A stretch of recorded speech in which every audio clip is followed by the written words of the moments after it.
In the summer of 1994, 4 teens entered an abandoned building in Gravesend, Brooklyn. It was the last time they would be seen alive. With few clues and no witnesses, the case went cold. But for Anthony Brewer, the brother of one of the victims, the search never stopped. In 2024, he acquired evidence from the police that contained DNA samples that didn't match the teens. That discovery put his life and the life of his family in grave danger. Goosebumps, The Vanishing. All episodes available January 10th on Disney Plus and Hulu on disneyplus.disney.com. Rated TV 14 LV. This episode is brought to you by LifeLock. The holidays mean more travel, more shopping, more time online, and more personal info in places that could expose you to identity theft. That's why LifeLock monitors millions of data points every second. If your identity is stolen, their US-based restoration specialist will fix it, guaranteed or your money back. Get more holiday fun and less holiday worry with LifeLock. Save up to 40% your first year. Visit LifeLock.com/podcast. Terms apply. The following contains descriptions of physical violence, sexual violence, and graphic descriptions of autopsies.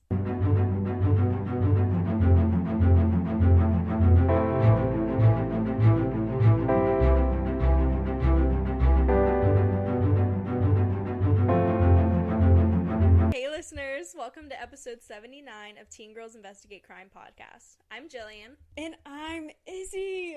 First of all, we're sorry that this December episode is coming so late. I know it's like basically the end of December, but we didn't get home until recently, and then it just like took some time to get our shit together after finals and everything.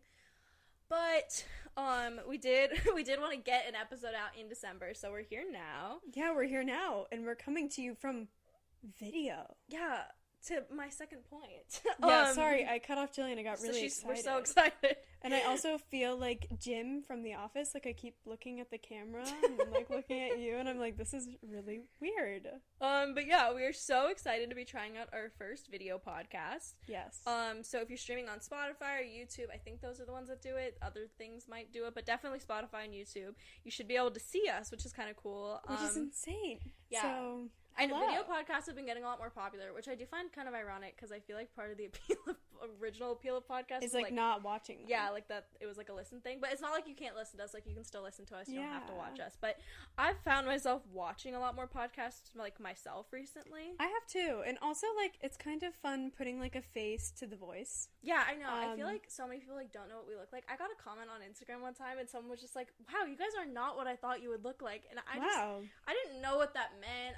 I didn't know what that was supposed to mean. I don't know what that means either. But I thought it'd be cool if you guys got to, like, see us now. Yeah, and also, like, this is our first episode back together this year. We did one in November. Oh, we did do one in November. But that was, like, a special one. That was, like, for our NPR contest we entered. Yeah. This is, like, our first regular episode in a while. But this is just so weird. I don't know. Like, I'm, like, you guys are perceiving us. Like, you can, like, see us. And if you are listening, I'm sorry that you're not seeing us, but maybe you should just take a gander on Spotify. This is so weird. Yeah. So we're gonna try this out. We're gonna try this out for this episode. Yeah. Let us know if you think we should keep doing video podcast, or if you don't like it. Yeah, I don't know. I mean, I don't know. I guess it's like always an option that you don't have to listen to it. So I guess it doesn't really matter. But if you are particularly enthralled by video podcasts, you should let us know. Yeah. I definitely think it's cool for our YouTube too, because I know like some people do listen on there, and I always kind of find it weird that it's just like a logo that sits there like while our episode plays. Yeah, I do. Yeah, you're right. It is kind of weird. But like, who... I don't know. Do people actually listen on our YouTube? I honestly have not looked at it. I mean, not a lot, but people do. Well, now you guys have a reason to watch our YouTube channel. Yeah. It's kind of weird. I've actually... This is funny. It's always been a lifelong dream of me to have a YouTube channel. Oh. Well, we've had a YouTube channel. Well, I know, but I mean, like, one where my face is on it. Oh, yeah. Well, this is it now, because we're a video podcast and now you can post on YouTube Reels. Yeah. I've posted a couple times on there, just, like... I've, like, reused TikToks and stuff, but yeah. Sorry, guys, this is crazy to me. I watch so many podcasts on YouTube, and, I know. Like... We're cool right now. We're, like, BuzzFeed Unsolved right now. Oh, my God. I wish we had, like, a cool lab. We're just coming at you live from my room. Yeah, but which is funny. We were literally just talking about this. This is not where we usually record. I know. We're normally in Izzy's room. We have not recorded in my room since, like, our third episode. Yeah. But my dog was a puppy then, and he was really loud. Yeah, and, like, he's still really sitting on the floor. Yeah. But, yeah, we're coming at you live from my room today, which is pretty funny for our first really video podcast, because we never record in here. It's perfect. We have a couch in here. Yes, featuring my freshman year dorm couch. Yeah, so I think that's really nice. I don't know. This is so weird. I know, I'm excited. So giddy. I'm excited about this. Let us know if you like this, if we should keep trying to do it, and we'll see how it goes. Yeah, and maybe I'll edit it kind of fun on, like, iMovie. You're gonna do, like, face zooms and stuff? Dude, I actually will. Or, like, put, like, a crazy filter over it. I'm not gonna do that to you guys. I'm sorry. I'm just gonna get excited. What's gonna end up happening is, like, on our first episodes, when we did, like, the things with the phone calls and stuff where we would change the voice. Oh my god, Do you remember forgot that? That's gonna be, like, that, me editing That was these so videos. extra and kind of cool of us, though. Like, I why don't kind we of do like- that anymore? Well, we never do I know, episodes never do where we have, like, 911 phone calls anymore. calls. Maybe we need to find Maybe- one just so we can do that Wait, again. there is a part of this where maybe I'll edit the voice. Okay. You got that. I think that would be funny. Maybe I'll do that. Okay. Well, let's get started, finally. Yeah, We're just so excited today. We're so excited. This is so exciting. Okay, so today we're going to be covering the disappearance of the Sodder children, which was an anonymous fan suggestion. I looked because I thought it had been suggested before, like we happened upon it again, and it had been, but not with a name. So yeah, we're going to be covering that case today. Yeah. Okay, so for some background, George Sodder, aka Giorgio Soddu, was born in Italy in 1895. At the age of 13, he immigrated to the U.S. with his older brother, who immediately returned to Italy. Which actually, the description for that was kind of weird. It was like they traveled here together, they made it through customs at Ellis Island, and then the brother, like, immediately left. Yeah, that is weird. And I also remember reading somewhere that maybe it was, like, kind of mysterious why he came to America in the first place. Yeah, he's never actually shared why he immigrated. And, like, people say that's kind of sketchy. I don't know. He was 13. That's my take on it a little bit. It's yeah. Like, But, yeah, he never has shared why he immigrated, and his brother did immediately return.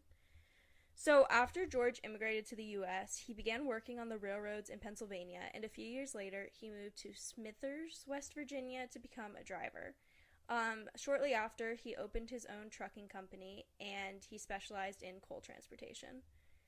In 1922, George married Jenny Cipriani, who had also immigrated from Italy as a child. I like that last name. Cipriani, I know. Cipriani, that's so satisfying. I just had so much fun saying it. Cipriani. As someone with a, like, really Italian last name, I have such an appreciation for you do really have a fun Italian last name. names. I love them. After they got married, the couple moved to Fayetteville, West Virginia, which had a large population of Italian immigrants.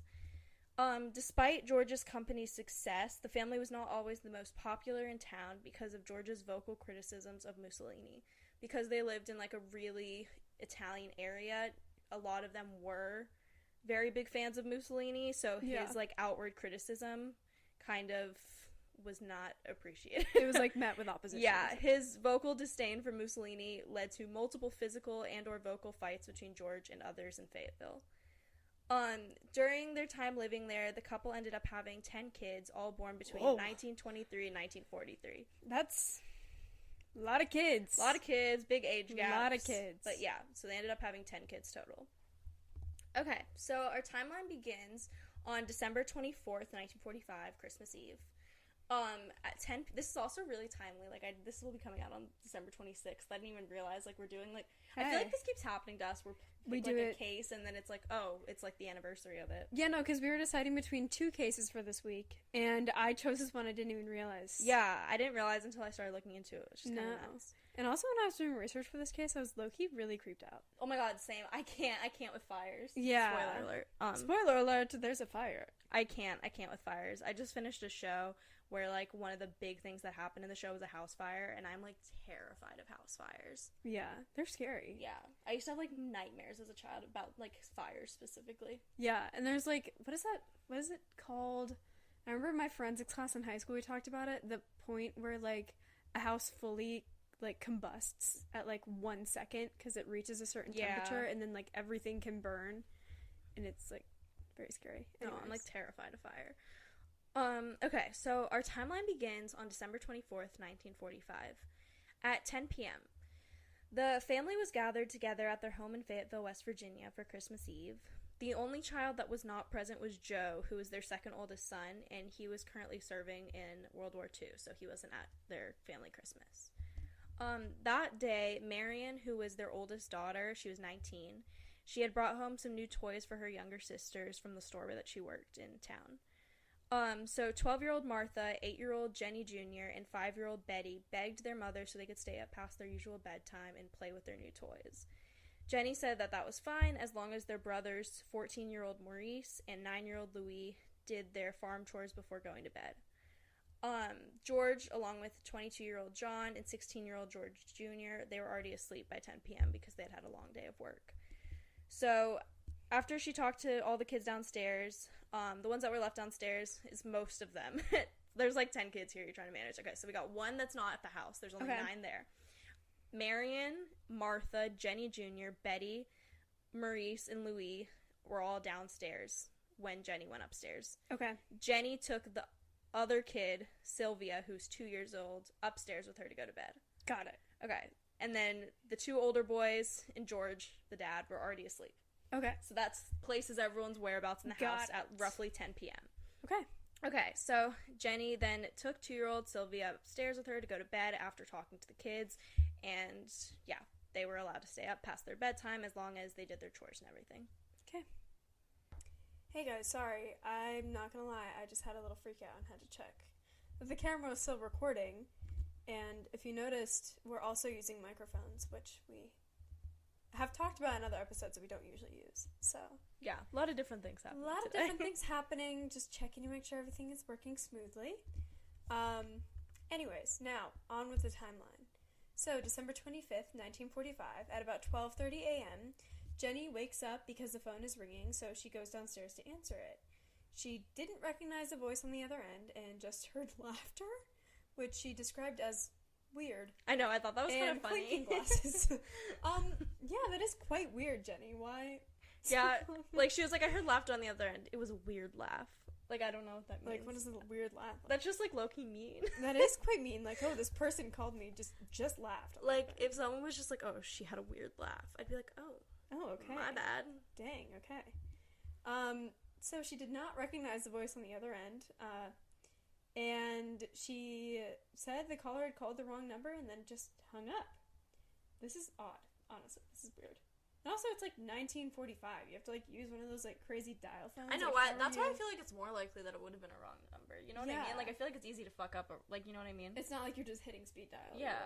Like, I think it kind of makes, like, I imagine wrong numbers happened a lot more. Yeah, no, that makes sense. But don't you have to like connect through an operator? Be like, hey, how are you doing today? I want...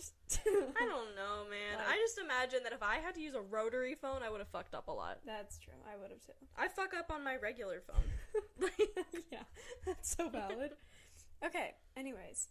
While she was downstairs, she realized that the only child still downstairs was Marion, who was asleep on the couch. One weird thing that she noticed was that the lights were still on and the curtains weren't drawn, which was something that the kids normally did if they were downstairs, like, later into the evening. Mm-hmm. Remember, the lights were still on at 12:30.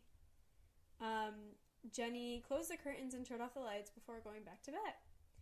At 1 a.m., Jenny wakes up again after hearing a loud bang on the roof, followed by the sound of something rolling, which is... such a weird thing. That's very terrifying. That is very terrifying and very specific. I wouldn't be able to go back to sleep after that. No, and she went right back to sleep.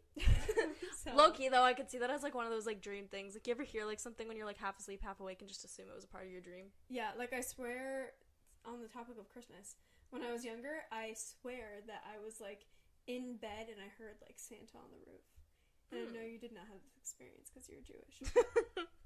Like, I could have sworn... Yeah, you could have. I could have. Maybe I did. Maybe I did hear Santa Claus. Anyways, at 1:30 a.m., Jenny woke up again, and this time she smelled smoke. She found George's office on fire, specifically around the telephone and the fuse box. She woke George up, who then woke up John and George Jr. Jenny and George, along with 4 of their 9 children in the house, escaped. This is all the kids who were sleeping downstairs. John, George Jr., Marion, and Sylvia were able to escape the fire. The family yelled upstairs to the other children, but couldn't get up there because the stairs were already on fire. And during this time, Marion ran to a neighbor's house to call the fire department, but couldn't get through.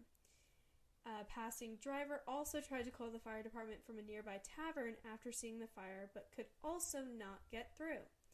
the fire department was not reached until a neighbor went into town, which was about 2.5 miles away, and alerted the fire chief, F.J. Morris, about the fire happening.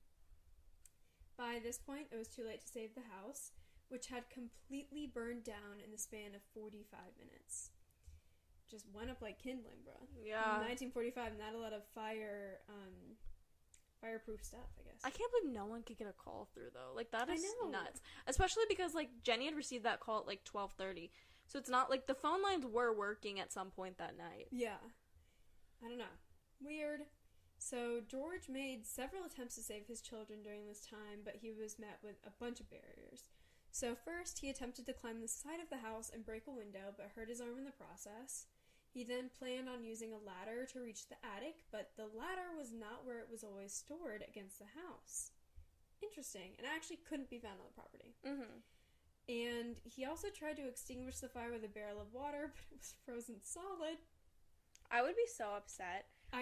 I would be literally so devastated because at that point, this man is trying literally everything. So hard. He is trying so hard. His arm is bleeding. He can't find his ladder. This bucket of water. He's literally trying everything, and then he walks over to this barrel, and it's frozen solid. Just wait, it gets worse. He then tried to pull his trucks up to the house to climb onto them to reach the attic, but both of his trucks did not start, even though they had worked fine the day prior. I would be crashing out. I would be actively crashing out. I don't know what I would do. The calls aren't going through. He can't, none of his, tactics are working. The fucking water's frozen. And the fire department's not coming. Yeah, I don't know how I would have handled this situation, and I feel so bad for this man. No, I'm actually, this is horrific, because it's he's literally trying everything that he can. Literally he can't everything. Do anything. And the fire department actually did not arrive until 8 a.m. in the morning because they were understaffed due to the war, and the fire chief was unable to drive for whatever reason. I read that. That was what the fuck do you mean the fire chief couldn't drive? Yeah, why couldn't he drive? I don't know. There was literally no explanation. It was just oh yeah, F.J. Morris, he had to wait for somebody else to drive the fire truck. What do you mean? But I will say, he was a bit of a quack. I have a point later. But he's the chief. Shouldn't he be able to drive the truck? Maybe he was it was Christmas Eve, maybe he was a little bit drunk. Bullshit! Get in the car! I have no idea. And obviously, 8 a.m., the fire started at 1:30 or 1, and the house had completely collapsed by 8 a.m. because they had come 7 hours later. Yeah, the fire was gone. No, there would be no fire. There was just ash. There was literally, I don't know what to tell you. This was a flop on the fire department's part. Yeah. So, at about 10 a.m., the fire department could not do much at this point except look through the ashes of the house that was once there. There were some appliances from the kitchen left in the fire and, other things. However, no human remains were found in the rubble. Normally, following house fires, there would be bones left. And nobody noted that they had smelled, burning flesh during the fire, which is really disgusting and really graphic. But, if there were 5 bodies... They would have smelled it, but also, would they have been aware that they were smelling it? Yeah, I don't know. Because, that's the thing. Nobody knows what that smells. Yeah, I was I don't know. No one said they smelled it, but then at the same time, if I smelled burning flesh, I don't know if I would be, it's not I'm... You're not keen to that smell. Yeah, exactly. It wouldn't smell like barbecue. It would probably smell kind of rank. If you've always, smelled... if you've never smelled it before, and, you've also never smelled a house fire, you could have just assumed it was the fire. Yeah, you have no idea. You don't know what that smell is. Appliances in the house, there's plastic melting because of the wiring, yeah, I would have thought it was stuff plastic melting at once, I don't know. And the fire chief ended up just telling the family that the fire must have been hot enough to completely incinerate the bones of the remaining 5 children. And obviously the family was a little bit questioning of this, but whatever. December 29th of 1945, the family was told to leave the site undisturbed so the fire marshal could further investigate. But after 4 days, George bulldozed the property and ended up building a memorial for his 5 children. December 30th of 1945, the coroner held an inquest which determined the fire was due to faulty wiring in the house. And death certificates were issued for the 5 kids that day. Also, for those of you who don't know, because I had to check, an inquest is basically, it's they hold, a jury, the coroner, and it's, to determine, the cause of, like cause of death kind of things, but like common law practices. So basically it was like determining what the cause of the fire was, determining if the children died in the fire, that kind of thing was like, it's kind of like a jury trial, but it's not really a trial. It's just like a coroner kind of presents their case and then people vote. That makes sense. Yeah. So then flash forward 2 years, 1947. Jenny and George are still fighting for this case to be re-examined because they still believe that their children are missing and that they're not, like, that they did not burn to death in that fire. So they actually brought their evidence to the FBI in hope that they could help them. And actually, interesting enough, the FBI agrees to investigate the case further. However, when they attempted to get permission from the Fayetteville Fire Department and the police department, both refused. That's so unhelpful. Which is so unhelpful and also makes no sense. Because, like, why would they refuse? Like, yes, they said, like, they have death certificates issued. I'm sure that to them it's a closed case. But, like, even if they thought that, like, there's no harm in it being investigated. If the FBI is asking for it to be reopened, do you think that you would do the little bit of work you probably have to do that? Yeah. And also, like, how much could possibly be going on in Fayetteville, West Virginia, that they need to, like, allocate their time differently? Exactly. Like, no offense, but, like, I can't imagine it's, like, the crime capital of the world or anything. Like, no. Do a couple interviews and help the FBI. I don't know. Literally. And, like, all they have to do is, like, give documents to the FBI. Yeah. So that's a little It's not like fishy to they me. have to reinvestigate. They're probably just gonna get asked a couple questions. No, literally. And, I don't know. So, basically, they tried to get the FBI involved. FBI couldn't help. So then the family ended up hiring a private investigator named C.C. Tinsley. I don't know why, I really like that name. It's a cool name. There's gonna be more on him later. And also, I just want to say, like, C.C. Tinsley, F.J. whatever the fuck his last name is. F.J. Morris? F.J. Morris, like, those little abbreviated names, I feel like that's Should I start calling you by an abbreviation? Would you appreciate that? I mean, like, in that situation, what would you be calling me? Like, M.I.? Yeah, that's exactly what I would call you. Yeah. Okay. I don't like that as much, though. Yeah. Like, I feel like C.C. Tinsley or F.J. are kind of funny. But I don't think the M.I. is. Okay, so now we're gonna get a little bit into suspects and theories. There are some good suspects and theories. I think so. I think it's a really, like... It's juicy. Yeah, it's juicy. That's a good word. It's a juicy case. We haven't had a good, like, suspects and theories because we haven't really had any that we could, like, extrapolate on recently. Yeah. That's a good... They've all been very, like, straightforward. Like, I feel like in our early podcasting days, we had a lot where we could, like, make up some stuff and, like, really put some pieces together. Yeah, but this one's juicy. So this one's quite juicy. Let's get into it. So the first and, like, the official ruling theory is that the children died in the fire. So this was what was initially concluded by the fire department and declared by the coroner's inquest. However, the family had several doubts about this being the case. So, first of all, the Christmas lights that they had on the outside of their house remained on during the duration of the fire, which contradicts the idea that the fire was the result of faulty wiring, because the power would have been out. Which, like, if you remember, like, the lights were still on at 12:30, so the power wasn't out then. And then as they're watching their house burn down, the Christmas lights are still on. At that point, they absolutely, the power should have absolutely been out if it was a result of faulty wiring, like the fire department said. Second, a telephone repairman also informed the family later that the phone line had not been burned in the fire, but it was actually cut. Oh. So, a man was actually later arrested for stealing a block and tackle, which is, like, construction stuff, from the home around the time of the fire. Oh, okay. He admitted that he cut the phone line, which was, like, 14 feet in the air or something. Like, it was kind of extra that this man cut the phone line. Yeah. Because he thought it was a power line. He was trying to cut the power. That is so dumb. If you cut a power line, you're going to get electrocuted. Really?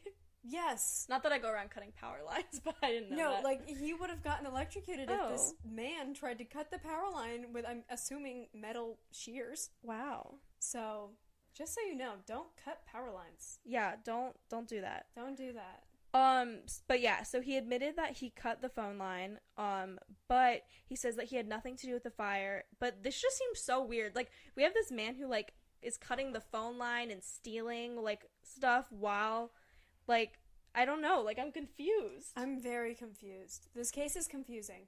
But also, I'm like, okay, it's 1945. What else are you gonna do? Okay, but, like, what are the chances this happened so close to the fire? Only does not make sense. I don't know. I'm confused. This feels like it should have been looked into a little bit more, but whatever. So, yeah. Point of that whole weird incident being is that the phone line was not burned. So, that kind of adds on to the fact that it really wasn't the result of faulty wiring. Interesting. Additionally, several appliances, like we mentioned earlier, were recovered after the fire. So, if appliances could be recovered, bones should have been present as well. Mm-hmm. Like, if appliances are not being melted, neither should bones. So, Jenny began to investigate this idea that bones should have been found in the rubble. She looked into the house fire of a nearby family, which killed 7. Jeez. Yes. But also, bones were recovered. Okay. So, she thought that was really weird. Yeah. She also tested burning several animal bones to see if the fire could incinerate them, and the bones remained intact. Okay.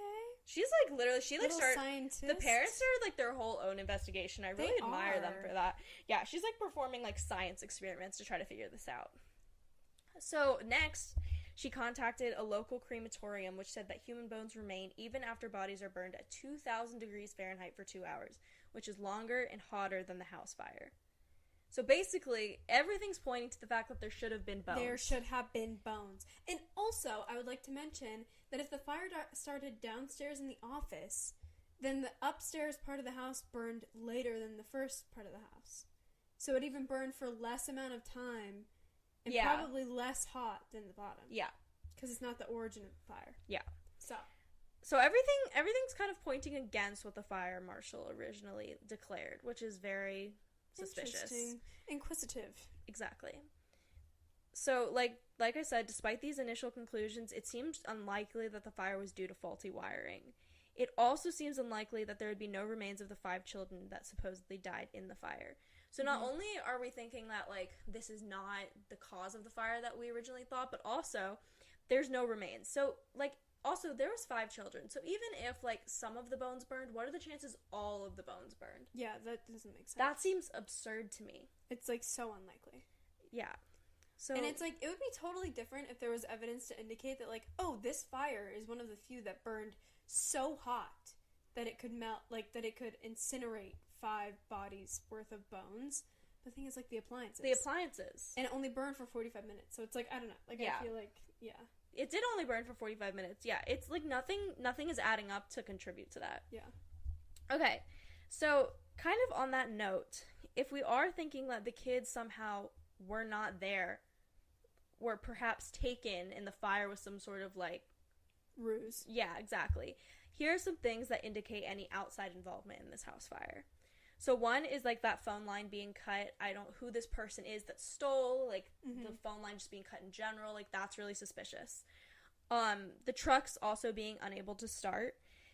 George possibly could have flooded the engine in his efforts to start them, so that's like kind of like against that, but also it's possible that they could have been tampered with. I mean, like, what are the chances both of the trucks don't start? Yeah.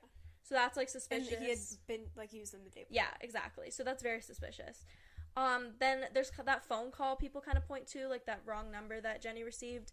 But the police did locate this woman, and she said that she just called the wrong number. So I think that one can kind of be disregarded. But there's also, like, on the note of the phone calls, like, no one could get through to the fire department.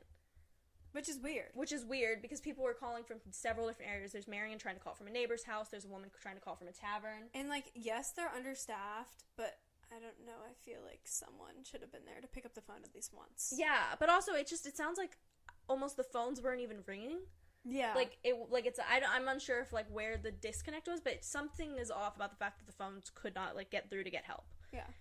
Okay, next, there's also a bus driver who claimed to have seen people throwing balls of fire at the house on Christmas Eve. I don't know what that means. I don't know what a ball... Who throws balls of fire? I don't know what a ball of fire is, but also like that seems Molotov suspicious. cocktail?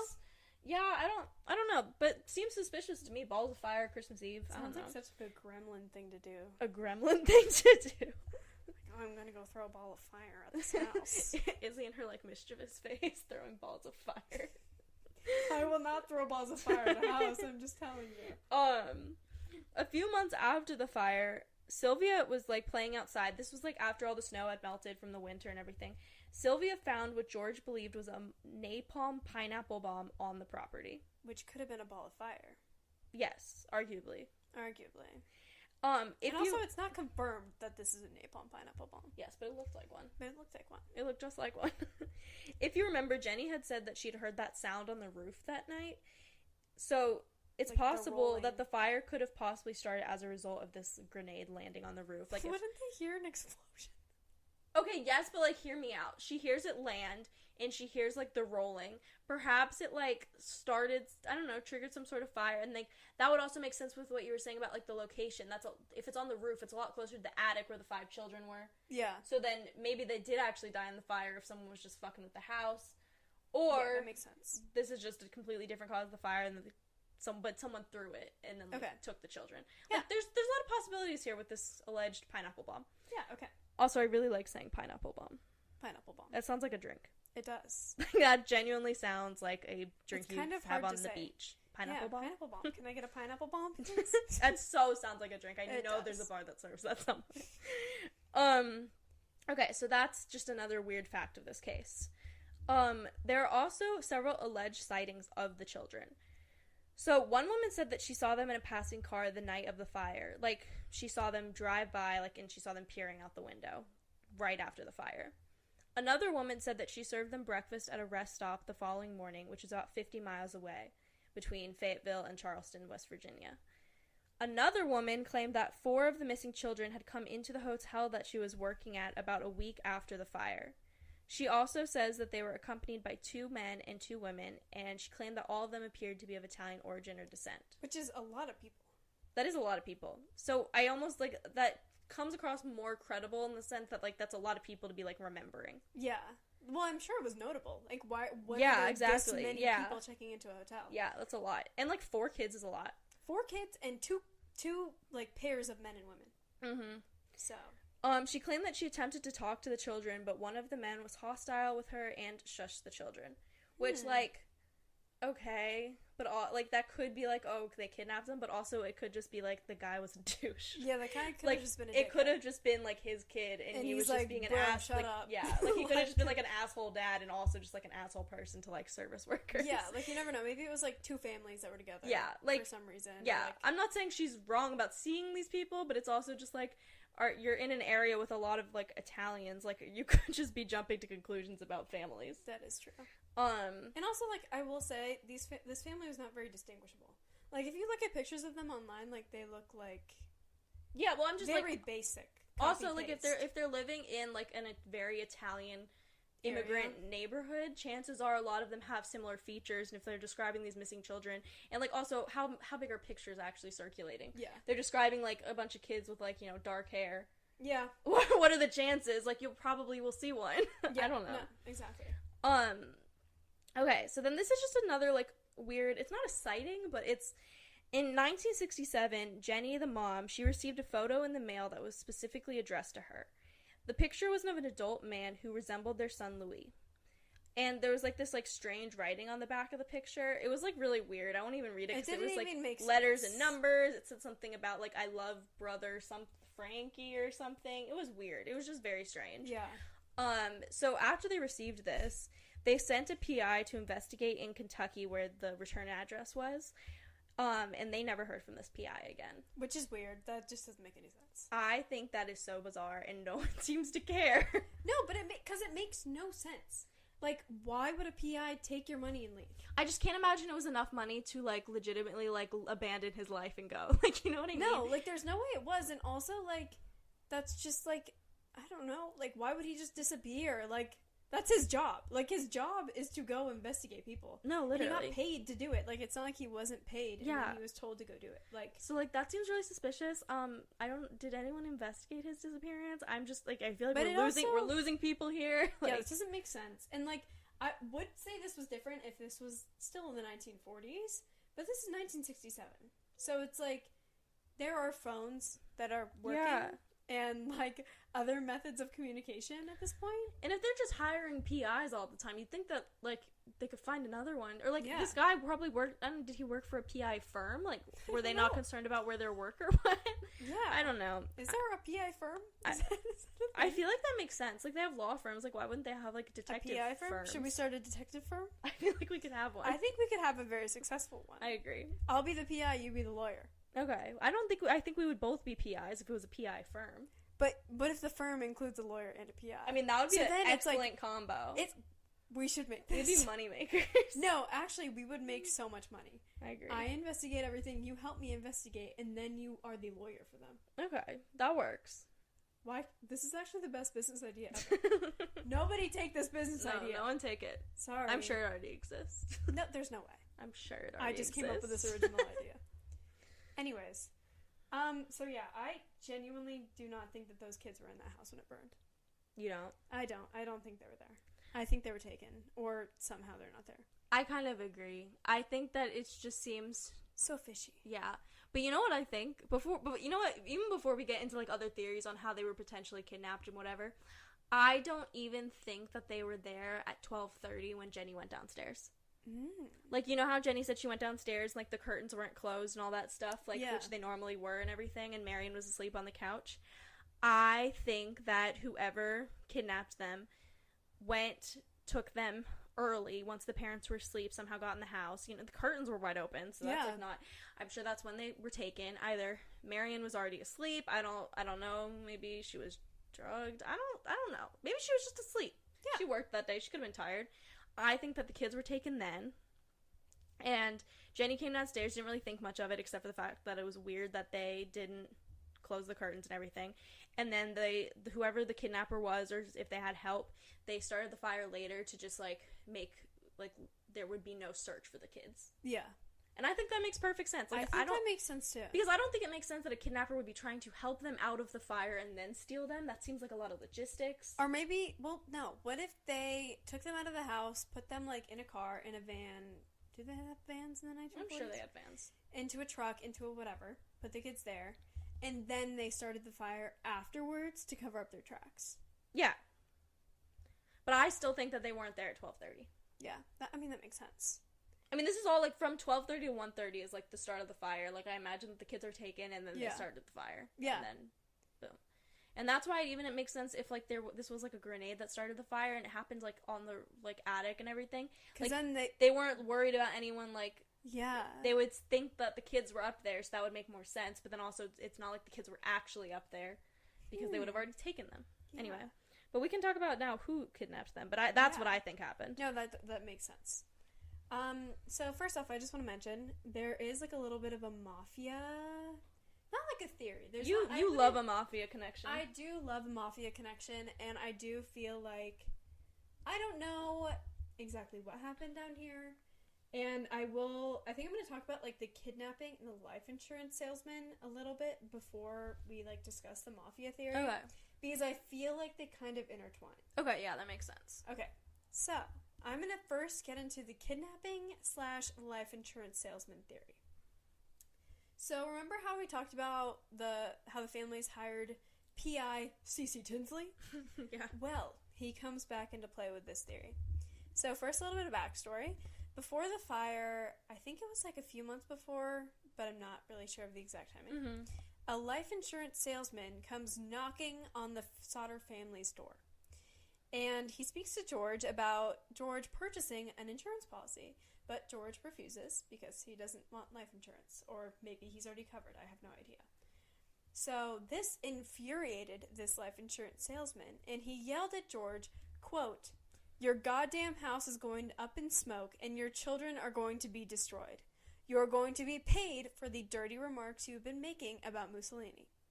Huh. So yeah. I wonder who the did fuck? it. I wonder who did it. I wonder who did it. But I also want to say, like, are there other witnesses to him saying this? Or was it just George? Is this just George saying this over again? I don't like, know. repeating it? Because I don't know, I feel like... Imagine Imagine he, like, just, like, twisted the words, too. Yeah, like, imagine I know. it was, like, the guy just said, like, oh, your family's going down or something, and then he added it. Was, like, I don't he added in the fire. I mean, it also, that could have been what he said. I don't know. Imagine you are the guy that said that actually had nothing to do with the fire, and then you're like, oh, shit. Like, you see this on the news, you're like, fuck.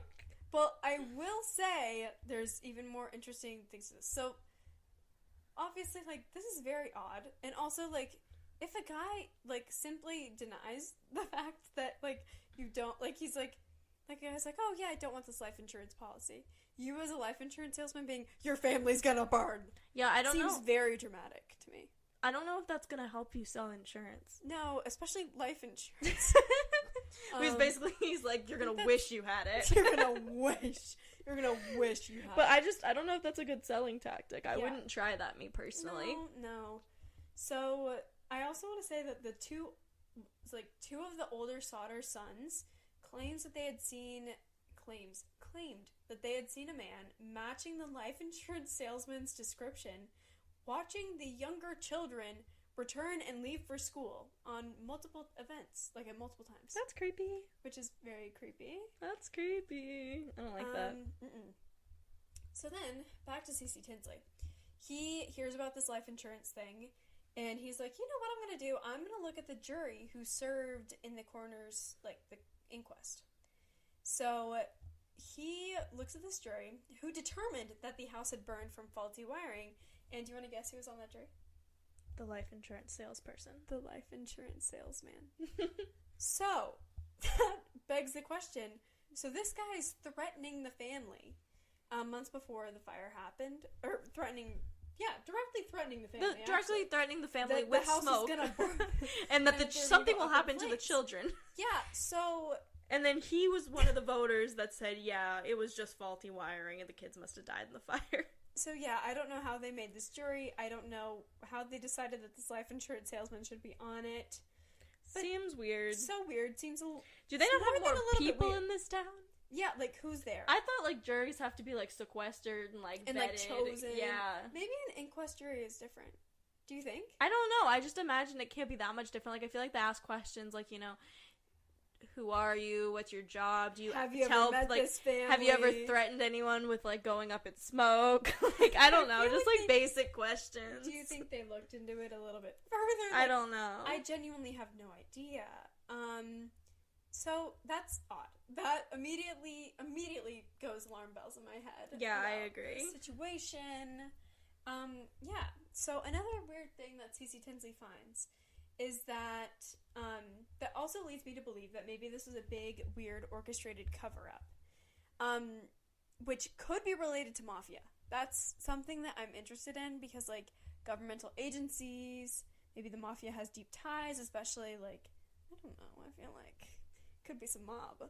You're just assuming because they're Italian. I am not assuming because they're Italian. I think that anything with, like, governmental agencies covering stuff up makes me think that there's, like, mob or gang things related to it. Yeah, that makes sense because to me. It's like they have such deep-rooted ties in communities. I feel like that could make sense. Definitely seems like there's some stuff going on with the fire department. Yeah.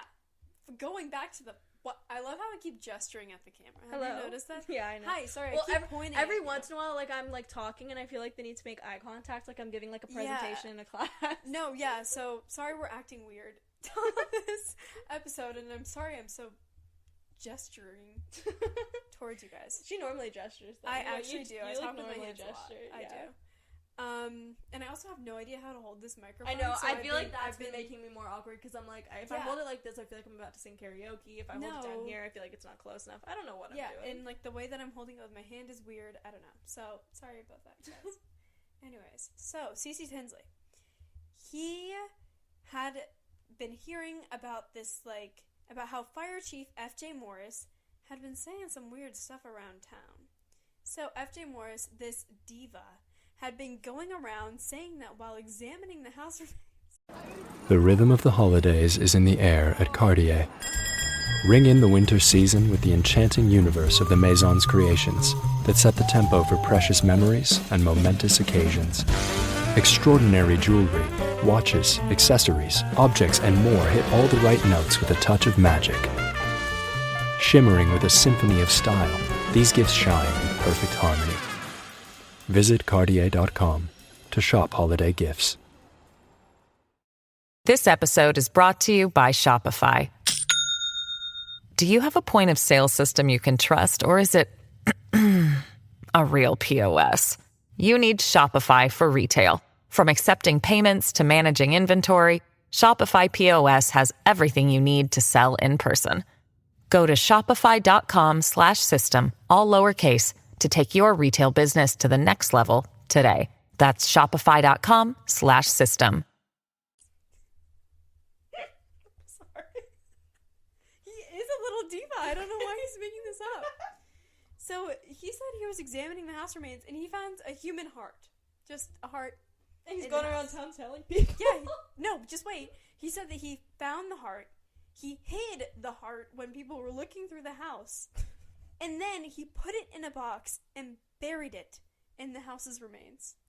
Where the house used to be. He was telling people this around town. Oh. So, obviously, C.C. Tinsley, the P.I., was like, well, I'm going to go find this fire chief. Yeah. So he goes and he finds the fire chief, and he made him take him to the box of remains, and he was like, bro, dig it up. So he dug it up, and F.J. Morris, like, took him to where the box was buried, dug it up, and he opened the box, and inside of it was raw beef liver. Never touched by fire. Had it not gone bad, I feel like that would expire. I'm sure it did if go it's bad. just It was just meat. It was just meat in a box, and it was liver. It was not heart. That's nuts. And it hadn't been in the fire. Like, it wasn't like, oh, the family had been cooking this beef liver and it fell on the ground during the fire and that's what he found. No, it hadn't been burned. Where did he just discover a beef liver? As a fire chief, how did he get confused? I and think it was a genuinely have human no heart? idea. Also, like, if it was children that died in the fire, I feel like a beef liver is probably bigger than a child's heart. Just a guess. I don't know. Yeah, no, it is. I just surely imagine is. it would be, like, much larger. Also, this guy, like, if you find a human, like, what you think is a human heart in a house, that's murder. That's immediately pointing to murder. Yeah. Or to something weird going on. So, for him to be like, oh, yeah, all the deaths, faulty wiring. Yeah. If you give a fire chief a beef liver, then you think he doesn't think anything of it and just buries it in a box under a house. I guess so. So, yeah, that's just so weird. I don't know what to do with that. And I, really, that's just the... Yeah, I don't know. I'm sorry I'm leaving you on that point. I feel like that's very strange. Yeah. So what do you think happened? What's your final conclusion? I honestly don't know. I think there's definitely something weird going on. And I think it has to do... I don't know if it has to do with the life insurance salesman. I just think it's weird that he popped up twice. I don't know if it is him. I'm not going to say yes, it was him. But I do find it really odd that he popped up twice. Yeah, I agree. I do. What do you think? I think there's something off about that. Mm-hmm. I stand by my theory that I think if the kids were kidnapped, it happened before 12:30, and that the house fire was like set to cover up the tracks and make sure no one was out looking for the kids, which kind of backfired because it didn't work. But I do think that the life insurance thing is a little weird. Yeah. I've also read kind of assorted theories that like the kids were in like Florida living with like some of Jenny's relatives, so I don't know if that's like true, but I don't know. Like, really it could literally be anything. It could have literally been those 5 kids chose to, like, do this, like, crazy runaway. That's also possible. Like, you never know. It's so weird. If there was any sort of diary with record, it was burned in that house fire, so I don't know. Yeah. What these kids were thinking. They could have been runaways and, like, hated their family, and we just didn't know. And we have no idea. So I'm not really sure, but I definitely don't think they died in that fire. No, I do not think so either. Yeah. But yeah. This was the disappearance of the Sodder children. So make sure to follow us on Instagram and TikTok at tgic.podcast for more. Bye!